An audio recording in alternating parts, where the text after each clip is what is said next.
derramado do Teu poder. Nós damos graças a Ti pelo privilégio de estarmos aqui nesta noite, na igreja, reunidos com os nossos irmãos, que se fazem presente aqui, na limitação desse novo tempo que estamos vivendo de cultos ao Senhor na igreja.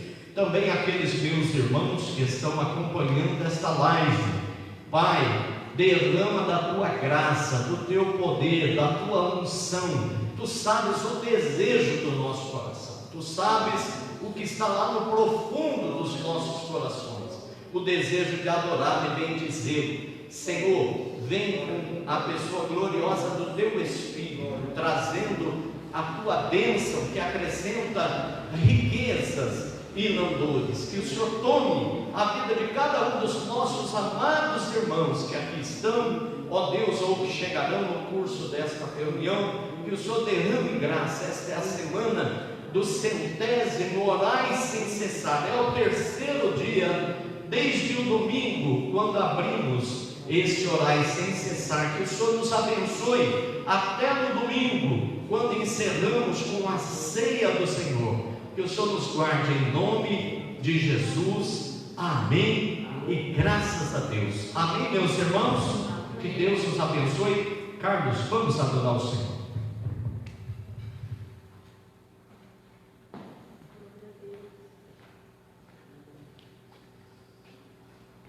Pai do Senhor Jesus, igreja.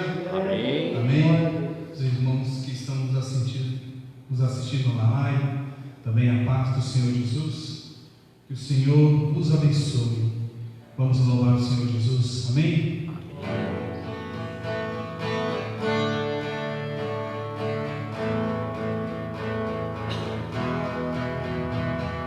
Água e vinho tocou, os olhos dos cegos abriram, não há outro igual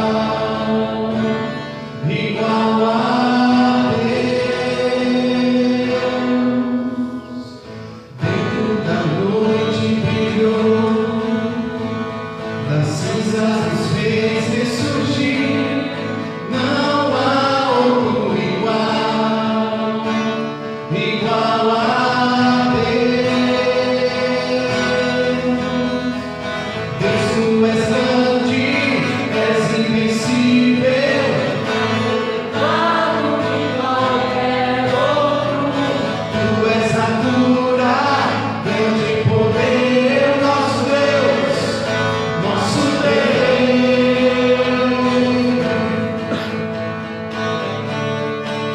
Aleluia. Oh, glória. Dentro da noite brilhou, das cinzas nos fez ressurgir, não há outro igual a Deus. Deus, Tu és grande, és invencível, mais elevado que qualquer outro. Tu és a cura, grande poder, nosso Deus,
Aleluia. Aleluia. A ti eu vou clamar, possuo de e tudo está em ti. Por ti vou caminhar, tu és a direção, o sol a brilhar. Tudo pode passar, teu amor jamais me deixará. Sempre a resistir, no amanhã preparado pra mim.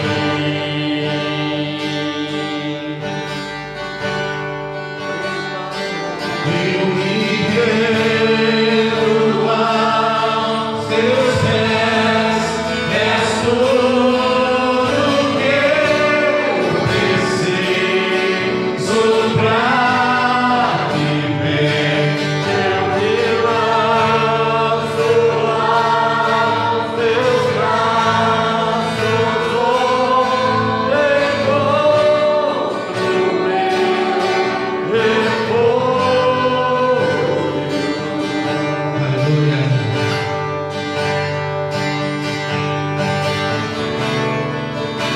A ti eu vou clamar,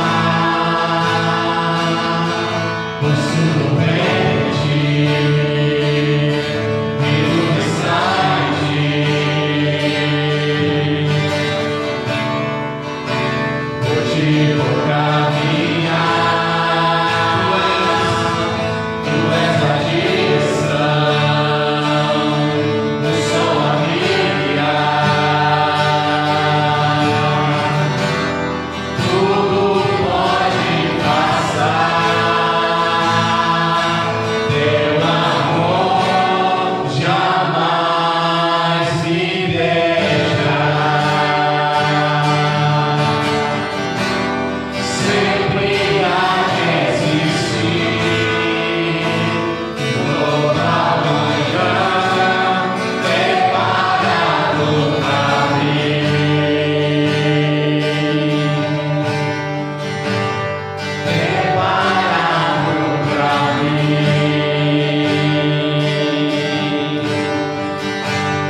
Preparado pra mim.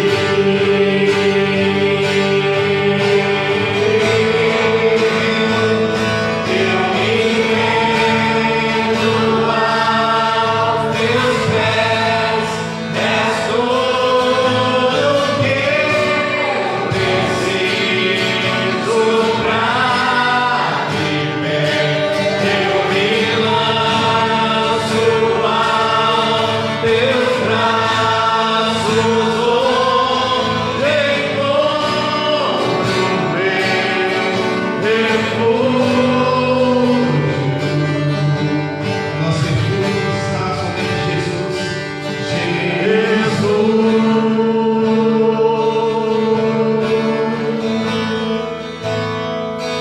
Eis-me aqui.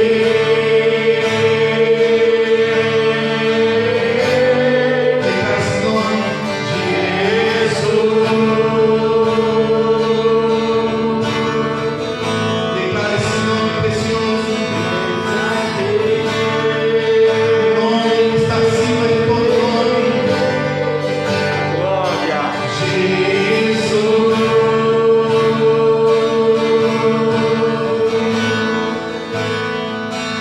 Eis-me aqui.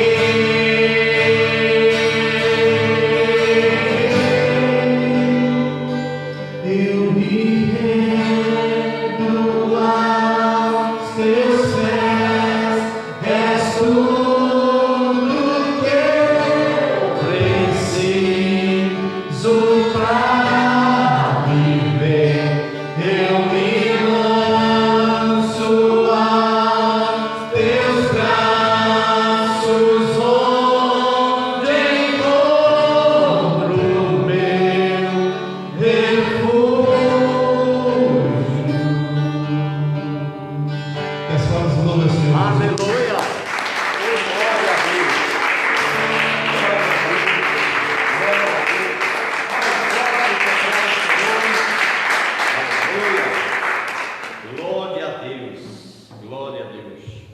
Meus irmãos amados, ainda de pés, nós vamos fazer um tempinho de oração a Deus. Nós estamos no 100º orar sem cessar. Alguém disse para mim esse dia: nossa pastor, chegamos no 100º orar sem cessar.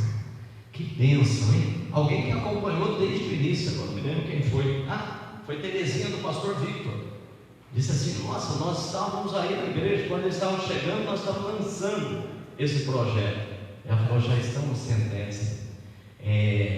Obra de Deus, irmãos, fazendo aspas, é isso, é continuidade. É você não parar os bons projetos que você inicia, né?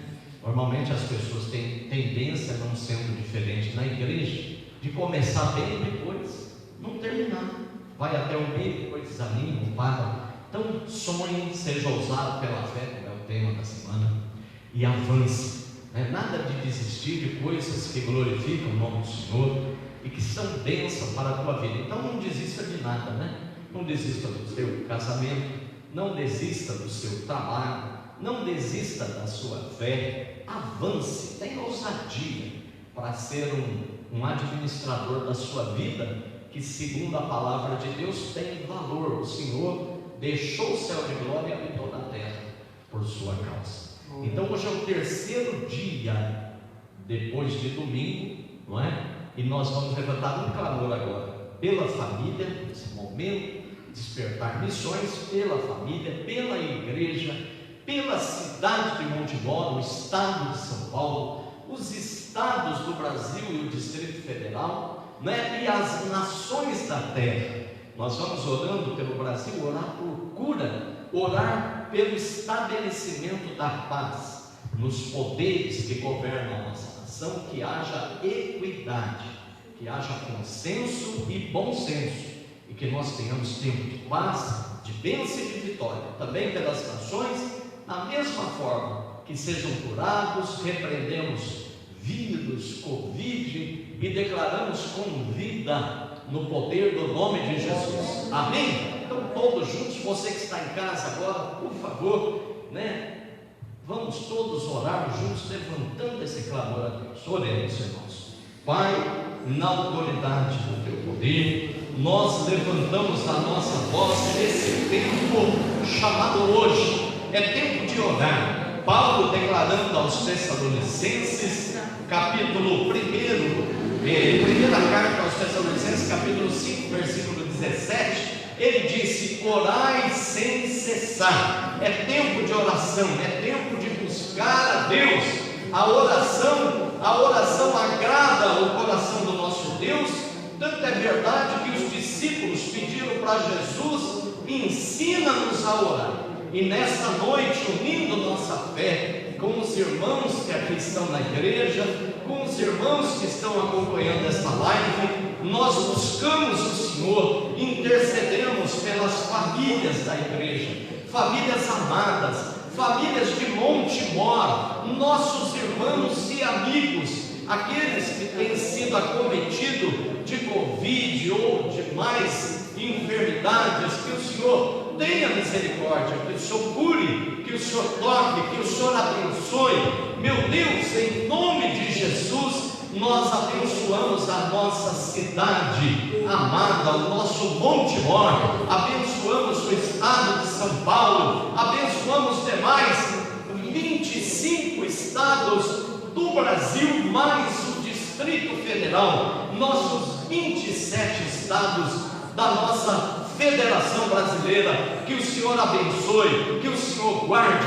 que o Senhor estenda as suas mãos por cada estado. Ó Deus, este país gigante de divisas continentais, abençoa, Senhor, as nações ao redor, as nações da terra. Que o Senhor, em nome de Jesus, venha trazer cura, libertação. Esse tempo, meu Deus, em que vivemos, Pai, de pandemia, de isolamento social, empresas passando pelas suas dificuldades, rogamos, meu Deus, a tua misericórdia, que haja cura, que haja transformação, que haja libertação, como igreja do Senhor, que possamos clamar, que possamos orar, que possamos buscar. É tempo de oração, é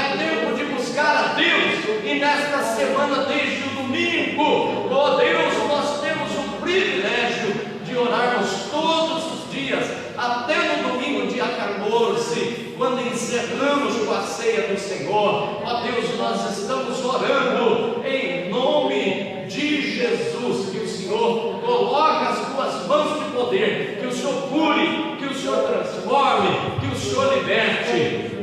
De forma especial, eu oro pela vida do Gilberto, o nosso amado irmão que precisa de socorro nesse tempo. Toca o teu filho naquela UTI de hospital, toca aquela casa de saúde onde acolhe tantos queridos da nossa cidade, da cidade de Campinas e da região metropolitana. Que o Senhor coloque as suas mãos ali. Senhor, abençoe Edivaldo Príncipe, tem misericórdia da vida do teu servo, tem misericórdia de Deus, cubra com o teu poder. Nós oramos pela Selma, pelo irmão Joanico, pelo pastor Mauro, ali da cidade de Santa Bárbara, pelo nosso querido Luiz, lá da cidade de Mirá. Que o Senhor tenha misericórdia, que o Senhor cure essa gente, que o Senhor toque, abençoe, prospere. Agora, meu Deus, em nome de Jesus, nós oramos pela provisão, que o Senhor entra com providência, que o Senhor sustente os teus filhos, teus servos, em nome do Senhor Jesus. Rogamos a tua bênção em nome do Senhor Jesus. Amém. E graças a Deus. Vamos aplaudir bem forte a Jesus.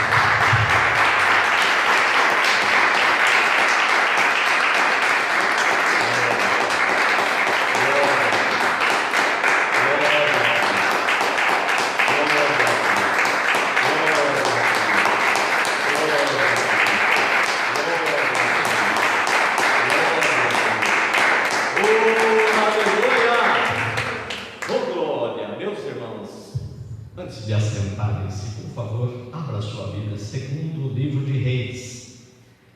Segundo livro de Reis, capítulo de número 6. Rimou, né? Segundo livro de Reis, capítulo de número 6. E nós vamos ler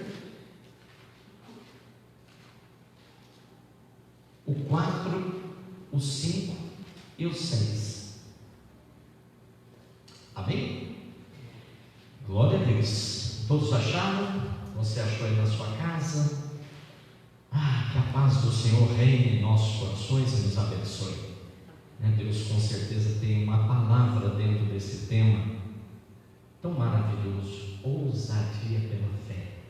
Meus irmãos, vivemos tempos de conquista. Nada se vai conquistar nesse tempo presente e o vindouro.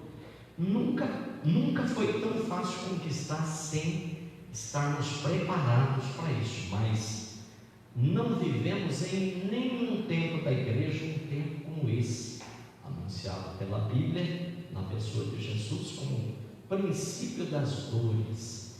Então nós temos que hoje estar melhor preparados, e a palavra de Deus é o melhor caminho, a melhor direção apontada por ela mesma, a Bíblia, de que nós precisamos nos esforçar na palavra. Amém? Vamos lá, diz assim o verso 4: E foi com eles, foram ao Jordão e começaram a derrubar árvores. Quando um deles estava cortando um tronco, o ferro do machado caiu na água. E ele gritou: meu Senhor, era emprestado. O homem de Deus perguntou: onde caiu? Quando o homem lhe mostrou o lugar, Eliseu cortou um galho e o jogou ali, fazendo o ferro flutuar, e disse: pegue-o. O homem esticou o braço e o pegou. Amém? Pode tomar seu assento. Queridos, a Bíblia Sagrada é um manancial de pérolas. A Bíblia Sagrada é um manancial de águas vivas. A Bíblia Sagrada contém palavras de vida eterna, E à luz dos temas que nós temos trabalhado, e essa semana, ousadia pela fé, nós vamos ver com este texto que envolve a vida do profeta Eliseu. Nós vamos ver como é que Deus é zeloso quanto ao seu cuidado em relação às nossas vidas e para atingir os fins pelos quais Ele, Deus, preparou todas as coisas. Primeiramente, a terra sem forma e vazia deu forma a tudo, criando o homem, e no desenvolvimento da raça humana, em cada época em que se processou com a história de Deus e o homem, o Senhor foi levantando homens de Deus para estarem à frente do povo, dando direção. Agora, o que me chama a atenção é que a obra de Deus, quando nós pensamos na igreja, e fica um fato muito claro, quando Cristo instituiu a igreja, Mateus capítulo 16, ele deixa claro que a igreja seria a sua agência vencedora na terra, cujas portas do inferno não iam prevalecer contra ela. Não é assim? Ele disse para Pedro: olha, Pedro, eu lhe dou as chaves do céu, e tudo que você ligar na terra será ligado no céu. Agora, quando pensamos em igreja, pensamos nos fins espirituais. Quando pensamos em igreja, pensamos na palavra de Deus, pensamos na oração, pensamos num tempo de vitória. A igreja está orando, nós vamos vencer. Mas o Senhor, em todo o tempo da história, Ele entrou com providência, agindo na necessidade para se atingir um fim espiritual, trabalhando com coisas materiais.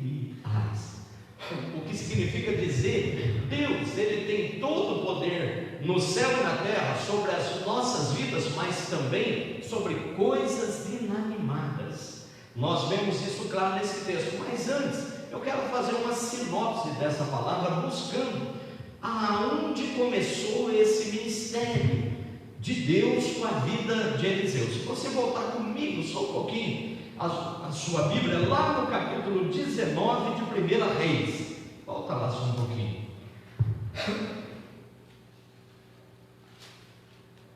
É interessante observarmos essa palavra de 1 Reis capítulo 19, onde nós vemos o servo do Senhor Elias. O Elias, nesse ponto aqui do capítulo 19, então ele já tinha vencido os 750 profetas, 400 profetas de Baal e 350 profetas de Azerá, e alguém estava muito bravo com ele, não é verdade? A esposa do rei Acabe, fez uma promessa para ele: assim como você matou todos os meus profetas, amanhã, essa mesma hora, sua cabeça vai ser dada para mim num prato. Pronto. Elias entrou em depressão. O espírito daquela mulher maligno ameaçou Elias. Elias, um homem que tinha vencido tantas batalhas, vencido tantas circunstâncias de adversidade, tinha profetizado contra Acabe e o seu reinado, que estava levando o povo para a destruição. Agora a mulher de Acabe ameaça Elias, e Elias entra em depressão. A Bíblia diz que ele sai de lá em direção ao Monte Horebe, para num zimbro no deserto. Zimbro, uma árvore, daquelas que não dá muita sombra, cheia de galho, estava lá, e ele se acomoda debaixo daquele zimbro, e ali, no seu ânimo, ele pede a morte. E por que Elias pede a morte? Senhor, venci tantas batalhas, venci os profetas de Baal, os profetas de Azerá, e agora estou ameaçado de morte. Olha, Senhor, não quero mais viver.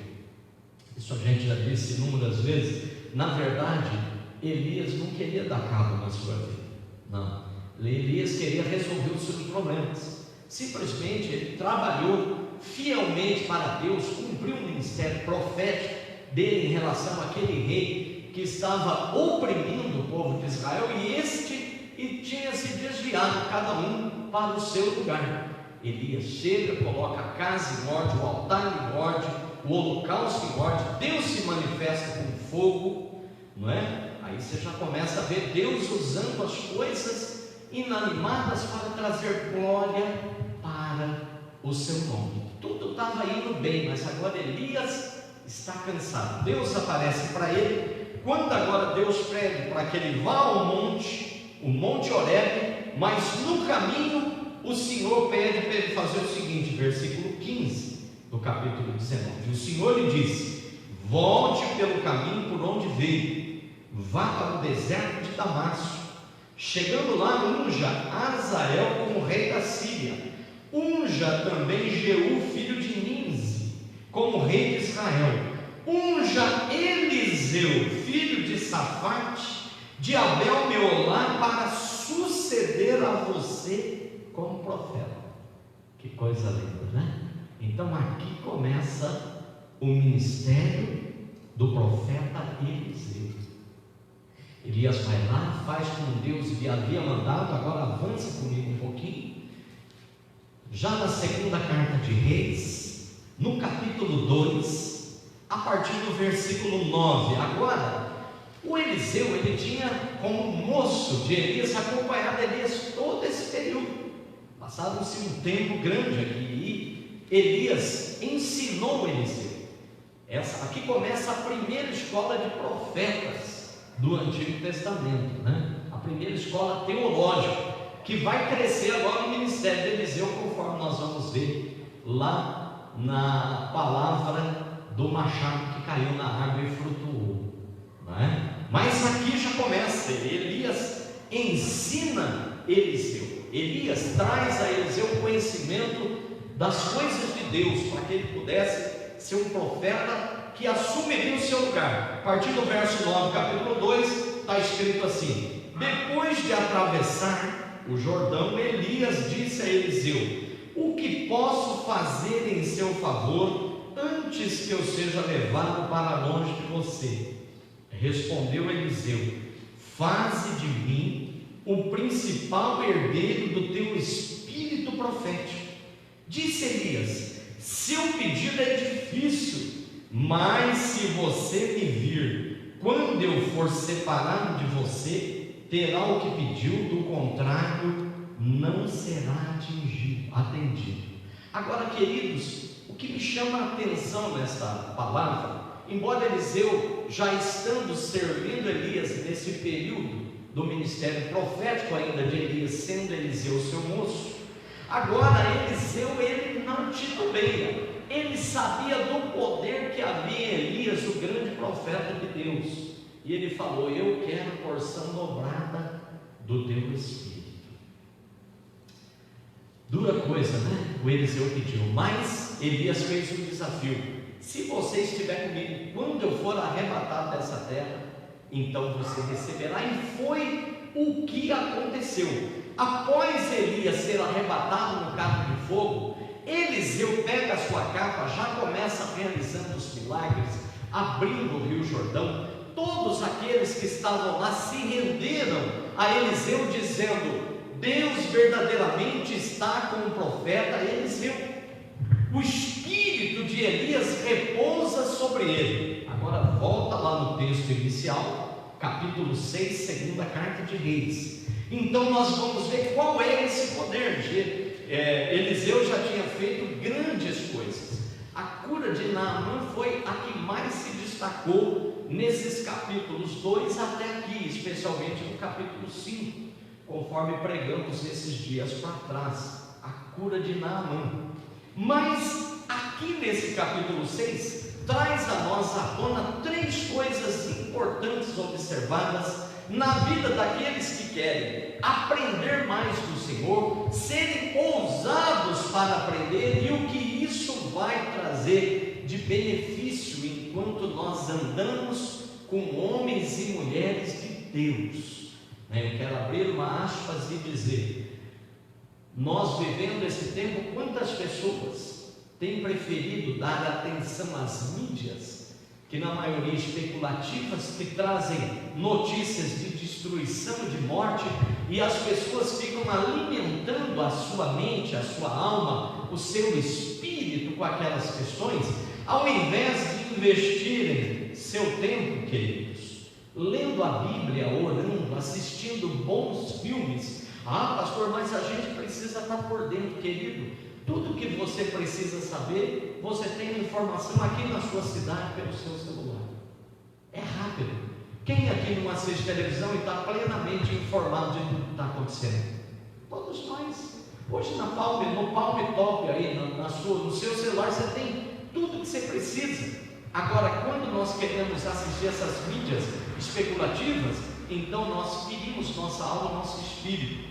É necessário aprendermos com esse texto que Eliseu estava envolvido com homens que desejavam aprender mais de Deus, que estavam passando por umas circunstâncias difíceis por causa do espaço que eles não dispunham para aprender melhor a palavra de Deus e, portanto, convidar Eliseu para essa aventura que veremos aqui a partir do verso 1, que diz assim: os discípulos dos profetas disseram a Eliseu: como vês o lugar onde nos reunimos contigo? É pequeno demais para nós. Vamos ao rio Jordão, onde cada um de nós poderá cortar um tronco para construirmos ali um lugar de reuniões. Eliseu disse: podem ir.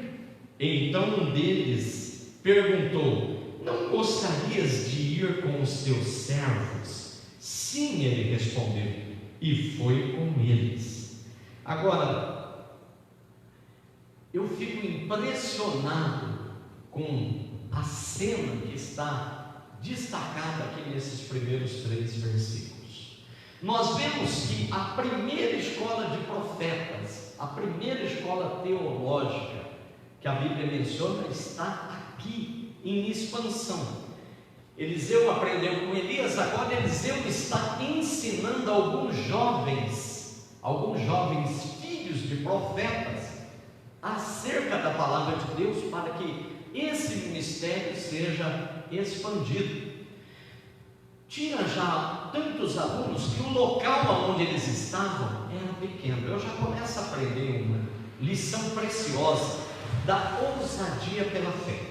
Sabe, queridos, Deus pode fazer quanto nós pudermos crer. Se a gente não puder crer em nada, se a gente não caminha, se a gente não é ousado na realização da sua obra, as coisas não acontecem. Eu provo para você com um texto muito conhecido de Marcos, capítulo 16, a partir do versículo 15, cuja Bíblia vai dizer que os sinais e maravilhas de Deus seguirão aos que crerem. Significa dizer que se eu sou servo de Deus, eu estou caminhando na obra de Deus, realizando a obra de Deus, mas de repente, por causa de circunstâncias de adversidade que tem batido forte na minha vida, na sua vida, nos obreiros da igreja, nas pessoas em geral do mundo, que são tão preciosas as suas almas para Jesus, e elas nesse tempo contam com a igreja, que é através da igreja a expansão desse reino de amor que vai alcançar esses corações doridos, feridos, angustiados, magoados, tristes, com perdas de entes queridos, outros internados e uma série de dificuldades englobando a vida financeira, econômica, social, a incerteza desse tempo. A igreja do Senhor, avisadamente pela palavra profética de Deus, já sabia que tudo isso ia acontecer. Portanto, ela, a igreja, deve estar posicionada, deve estar preparada para marchar, trazendo uma palavra de esperança, de vitória, mas para isso precisa de ousadia pela fé. Como dissemos desde domingo, ousadia é você se antever, ser arrojado, não é? E ter coragem, que são sinônimos de ousadia. Pessoas que não se antevê às crises, às dificuldades, às lutas, avisadamente por causa das profecias da Bíblia, no mínimo estão dizendo que gastaram um tempo enorme na sua vida, mas não se importaram em absorver os ensinos da palavra e colocá-los em prática, especialmente nesse tempo. Alguém disse essa semana, numa live que Norma e eu estávamos vendo, que pessoas demoram para para entender a necessidade de semear, colher e guardar, armazenar um quinto, alguma coisa para tempos de dificuldade. Eu quero trabalhar essa fala dessa pessoa colocando em níveis espirituais. O Espírito Santo de Deus só vai poder usar aquilo que tem. E se nós não construímos nada nesse período em que a igreja podia estar derramando gente para fora, pessoas em pé, pessoas lá na grade, como tivemos cultos aqui, a igreja cabe 110 pessoas sentadas, às vezes tinha 160. Não era gostoso? Pois é. Agora vivemos esse tempo, e o que faremos? Agora é tempo de se levantar, é tempo de pegar aquilo que você absorveu e usar de forma gloriosa para a sua vida, não se abater jamais. Por quê? Porque Mateus capítulo 7, versículo 24 diz que aqueles que escutam a palavra do Senhor e as praticam são semelhantes a homens que edificaram a sua fé. Ali diz a casa, eu vou usar a fé. Edificaram a sua fé sobre a rocha. Vieram chuvas, formaram rios, bateram lá e não caiu porque estava firme. Mas também afirma que vem chuvas que formam rios e batem sobre casas edificadas sobre a areia e não perseveram. Também em outra passagem ele diz: qual dentre vós, desejando construir uma torre, não se assenta antes fazer os cálculos, para que não aconteça que, começando o alicerce e as primeiras paredes, não tem dinheiro para acabar, abandone a obra. É isso, estarmos preparados. E se você para, os sinais e maravilhas param, porque eles seguirão os que creem. Eles seguirão aqueles que têm fé e avançam. Agora aqui nós estamos aprendendo que o homem de Deus, Eliseu, ensinou muito bem a palavra de Deus para aqueles pupilos, servos, discípulos, que estavam se preparando para o campo profético, para serem profetas do Senhor, pregarem a palavra de Deus. Não é? Como é lindo quando homens de Deus, mulheres de Deus se importam com a expansão do reino. Isso são atitudes nossas. Deus já deu à igreja, nós é que temos que nos importar de que maneira essa igreja física e sobretudo a espiritual, ela vai se comportar em meio à comunidade aonde ela está instalada. Aí me vem uma pergunta aqui de lance: será que se nós, o Brasil, para que sairmos desse local hoje para o maior, não é? Vendermos aqui, comprarmos um muito maior, será que se fecharmos aqui e vendermos para alguém construir uma casa, será que a comunidade vai dizer o que de nós? Vamos chorar? Vamos dizer: poxa, quando essa igreja estava aqui a gente era tão abençoado. Pois vamos dar graças a Deus que essa igreja saiu daqui, não é? Então nós temos que pensar qual é o raio em que nós temos atingido com toda essa bagagem espiritual que a gente tem conquistado de Deus. Eliseu aceitou de primeira: não, a ideia é nobre, vamos ao Jordão, onde lá podemos cortar troncos, construirmos um lugar maior, amplo, para reuniões. Eliseu disse: vamos. Mas eles não quiseram ir sem o mestre. Olha a autoridade de Eliseu. Eliseu: vamos com a gente. Ele falou: tudo bem, eu vou. Agora aqui começa a me chamar a atenção. Eles foram ao Jordão, começaram a derrubar as árvores. Só que entre eles tinha um moço que não tinha ferramenta, mas ele deve ter se lembrado de um amigo, alguém que tinha um machado para emprestar. Ele deve ter corrido lá e dito: olha, por favor, você me empresta um machado, que nós precisamos cortar algumas madeiras para aumentar a casa dos profetas e aprendermos mais da palavra de Deus. Eu acredito, pastor Gilson, que naquele tempo não era fácil ter um machado, não é verdade? Um machado, porque não se tinha assim manufatura de machado que pudesse fazer esse machado tão perfeito como a gente conhece hoje.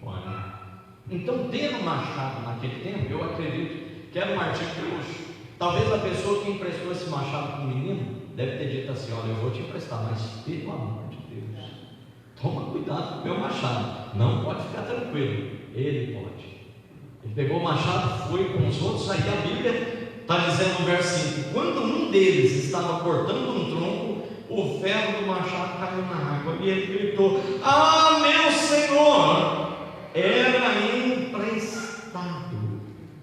Era emprestado. Glória a Deus. O homem de Deus perguntou: onde caiu? Quando o homem lhe mostrou o lugar, Eliseu cortou um pedaço de pau, um galho, jogou ali, fazendo o ferro flutuar, e disse: pegue-o. O homem esticou o braço e pegou.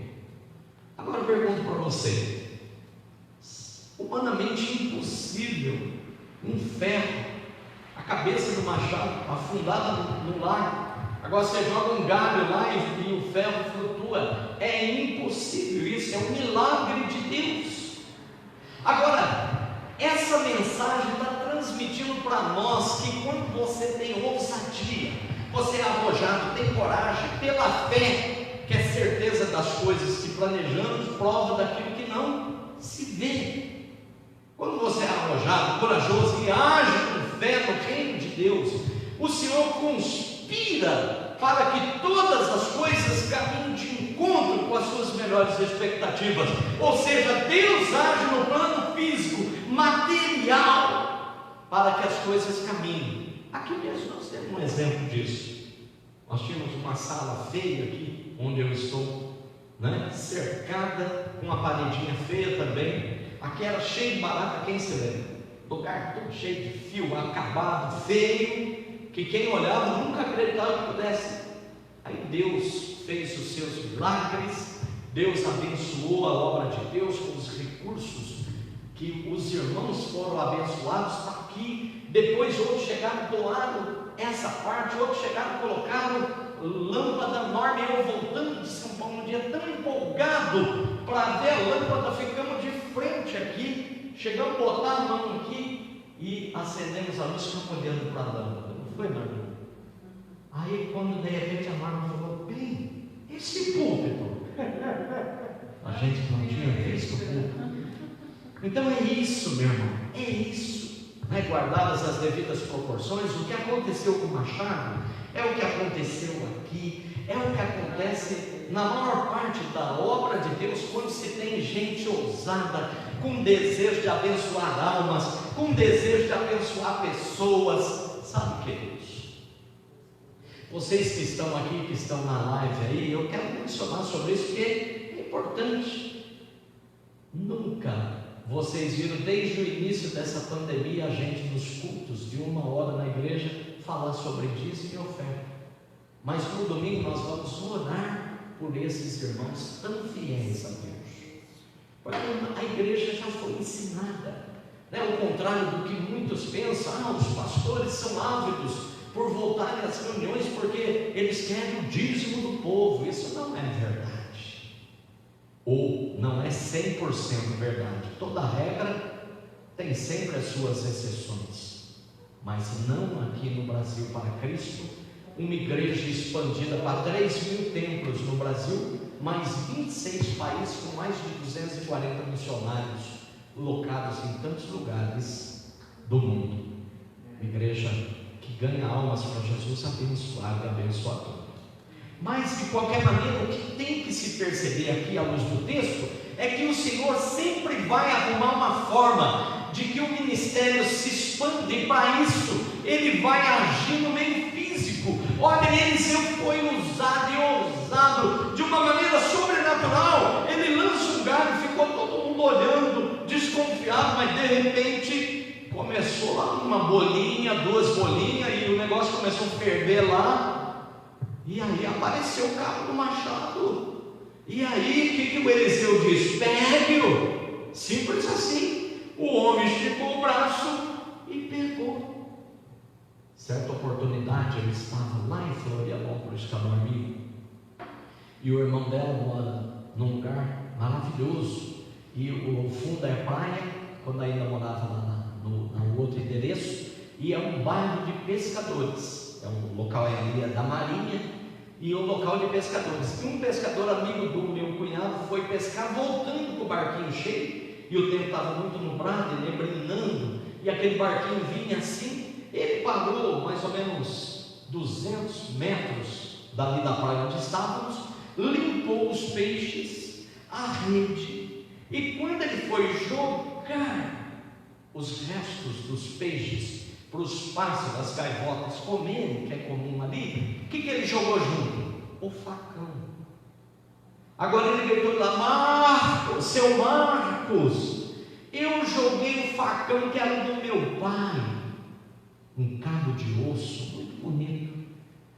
Mas na hora, irmão, eu estava lá e falei: Jesus, o Senhor fez flutuar o machado, faz flutuar o facão do pai do menino, do moço, para a glória do teu nome. Rapaz, a água estava tudo cheia de areia, por causa da maré, né, aquele revolvido, impossível, não dá para ver nada lá embaixo. Seu Marcos, eu vou arriscar um mergulho. Pelo amor de Deus, homem, toma cuidado. O cara criado lá, manezinho da ilha, ele mergulhou, irmão, voltou, mergulhou de novo, voltou com o facão na boca. Eu falei: glória a Deus, glória a Deus, achou o facão. Então, quando a gente tem fé, as coisas têm um bom propósito, o Senhor vai abençoar. Se você pega essa palavra aqui, somada com a intenção de Deus quando enviou Jesus, para que Deus enviou Jesus? Para que o mundo fosse salvo por Ele. Deus amou o mundo e enviou o seu próprio Filho Jesus. João 3,17, Ele agora, Jesus diz: eu não vim para condenar o mundo, mas para que fosse salvo. Agora no início do ministério de Jesus, João capítulo 2, aonde está Jesus? Com a sua mãe e os demais discípulos. Estão nas bodas de Canaã da Galileia, o primeiro milagre realizado por Jesus. E quando todos estavam ali, o que acabou? O vinho. Não foi? Agora, aquela família ficaria envergonhada, porque festa judaica, o casamento, 7 dias, uma semana. Malemar começou a festa, acabou o vinho, não se prepararam, era vergonha para a família. A mãe de Jesus chama Jesus e diz: filha, acabou o vinho. Ele falou: o que eu tenho com isso, mulher? Não é chegado o meu tempo ainda. Ela não quis nem saber, já chamou os copeiros, os obreiros da casa e disse: fazei tudo o que ele vos mandar. Aí tinha ali aqueles vasilhames, né? E Jesus diz: enche de água aqueles vasilhames, aqueles vasos. E encheram, né? A história dá conta que ali caberia mais ou menos 600 litros naqueles recipientes. E Jesus dá uma simples ordem: pega ali uma porção e apresenta ao mestre Sala. Quando é o onôlogo do templo, né?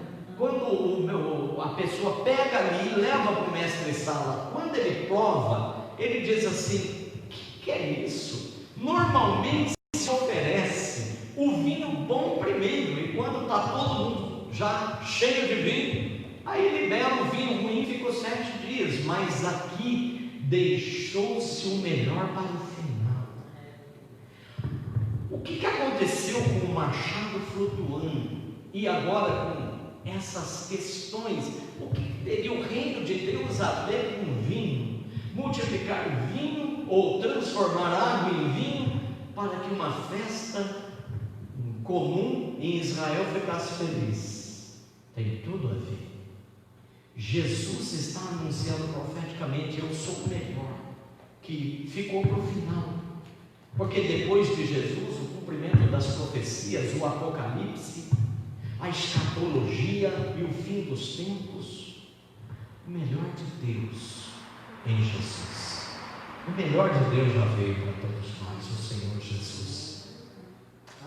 A intenção de Deus sempre é ampliar, é salvar, é curar, é transformar. Sempre tem um fim para esses meios em que Deus opera de forma sobrenatural.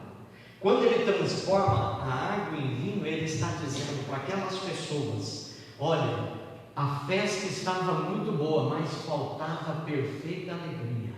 Jesus comunicou para o mundo através do seu primeiro milagre: eu sou a verdadeira alegria que este mundo precisa. porque a alegria da festa tinha se acabado. A alegria daquele moço tinha se acabado. Ah, meu Senhor era emprestado. Deve ter passado um filme na cabeça dele. Meu Deus, as recomendações. Ele falou: você sabe de onde veio esse machado? Esse machado, você imagina? Você conjecture aí da maneira como você quer. Olha, eu vou te emprestar, mas olha, se o papai saber, leva. Então, quando aquele machado caiu na água, irmã Patrícia, aquilo, o mundo do menino caiu, era emprestado, mas o homem de Deus estava lá. Sabe o que eu começo a aprender? A importância da onde está o homem de Deus. Eu quero encerrar com essa prática para nós, para a aplicação do tempo, ousadia pela fé. Será que o homem de Deus dos nossos dias tem feito jus ao sangue de Jesus que foi vertido na cruz por esse mundo que ele desceu do céu para salvar? Será que nós temos sido ousados, ou nós estamos acuados, nós estamos retrocedendo, nós estamos nas trincheiras, estamos escondidos, ou nós somos arrojados, e nós somos corajosos, e nós oramos, e nós meditamos na palavra, e nós não nos importamos com o que possa nos fazer o mal, porque nós cremos no poder de Deus. Nós cremos no poder de Deus de transformar todas as coisas, todas as coisas.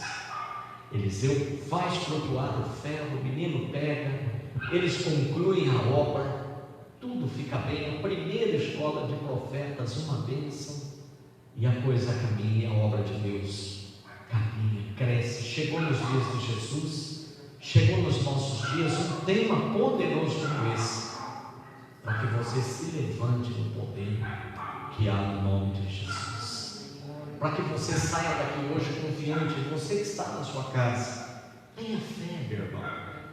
Talvez alguma coisa afundou, caiu, você não sabe onde está. Vai orar a Deus.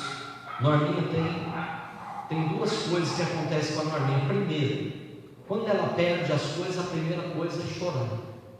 Tudo que a Norminha pede, ela chora. Ela chora. Tanto é verdade que quando ela vai guardar uma coisa, ela me chama. Fala: bem, olha aqui onde estou guardando. Eu falo: mas por quê? Porque se eu esquecer, você sabe. Aí quando se perde, ela fala: bem, você lembra onde eu guardei? Eu falo: não lembro. Ela também. Mas aí ela faz como aconteceu aqui. Ela ora no Espírito Santo. Espírito Santo, me ajuda onde está. E ajuda. Graças a Deus. Sabe, queridos, nós temos que colocar a nossa fé em ação. Este mundo lindo como é, né? Essa obra da criação de Deus, tão maravilhosa, sabe? Ela tem sido severamente atacada, não pela carne e pelo sangue, mas pelas obras do maligno, por principados e potestades que estão alojados nas regiões celestiais, mas que têm desferido contra nós, a igreja de Jesus, e principalmente contra o povo, que desavisados, ainda na ignorância da sua fé, né? Normalmente colocada em uma religião. A religião, ela é boa, mas como sempre digo, a religião não resolve o problema do homem. A religião não resolve o problema, o pastor não resolve o problema, o padre não resolve o problema. O que resolve o problema do homem separado de Deus? É o seu arrependimento de uma vida pregressa de pecados, aonde, distanciado de Deus, ele agiu com a força do seu braço, ele fez como quis. Agora nós precisamos, à luz desse tema, entender que tudo Deus fez para os seus fins. E quais são os seus fins? Que nenhuma alma se perca, mas que todos venham ao pleno conhecimento da glória de Deus.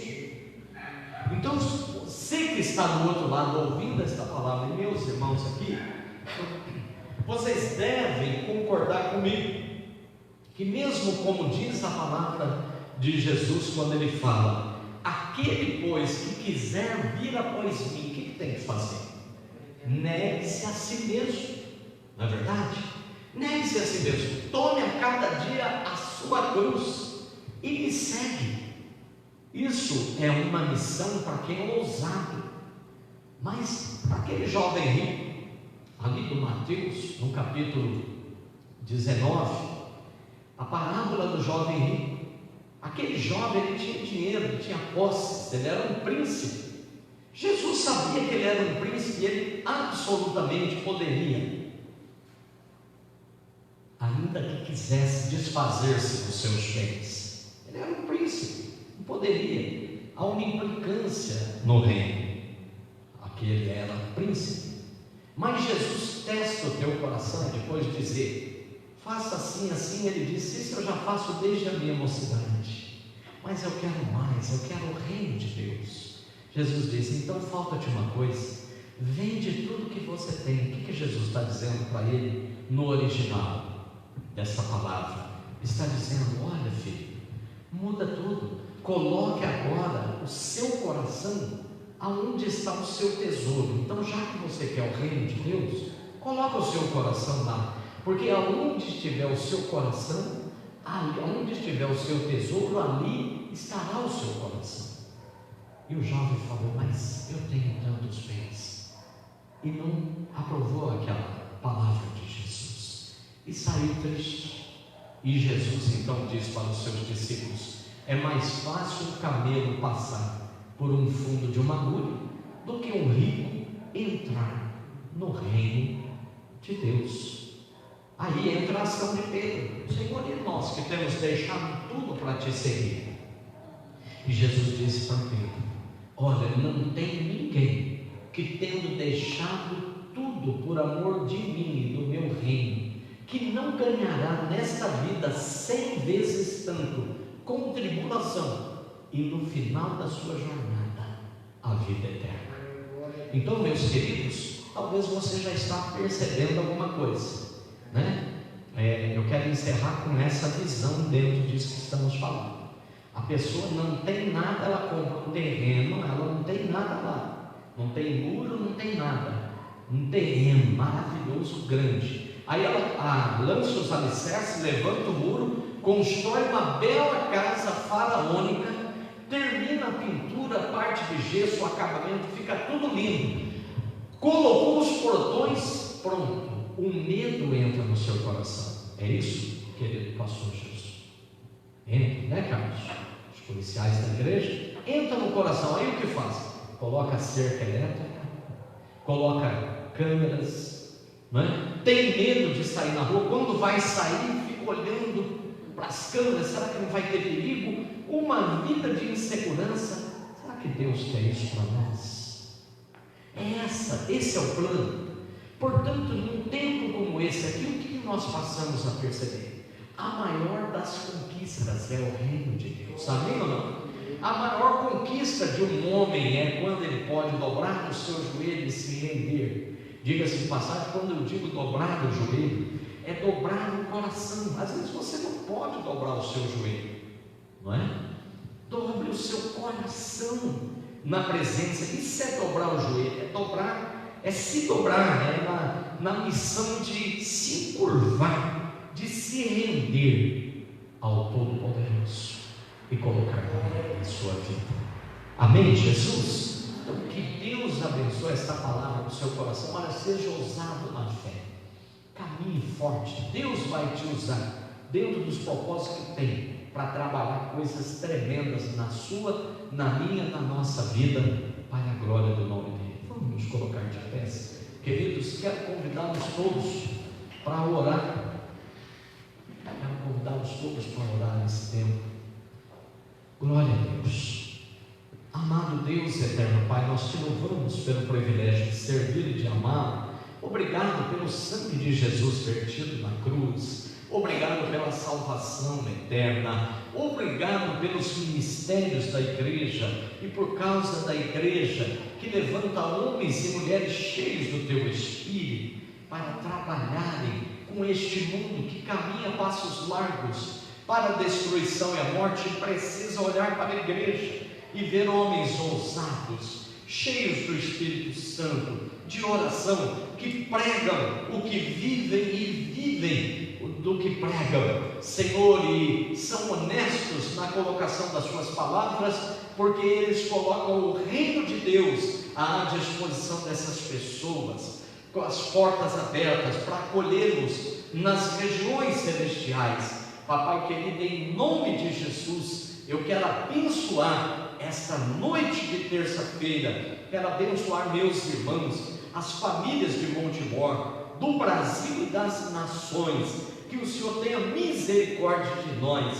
e nos alcance com as suas mãos de amor, de poder e de graça, em nome de Jesus. Amém e amém. Faz conchinha assim com a sua mão. Que o grande amor de Deus, que a graça de Jesus e as doces consolações do teu Espírito seja com todos os irmãos. Todos digam amém. Todos digam amém. Amém. Amanhã, quarto dia desde o domingo, queridos. Então venha para o culto, você assista a live também, será uma bênção de Deus para a tua vida. Beijo no coração. Oh, glória a Deus, glória a Deus.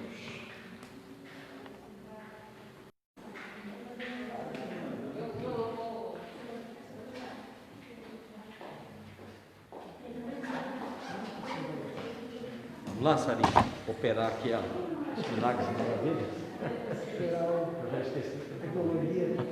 Eu já esqueci tudo de novo. Ô, povo lindo.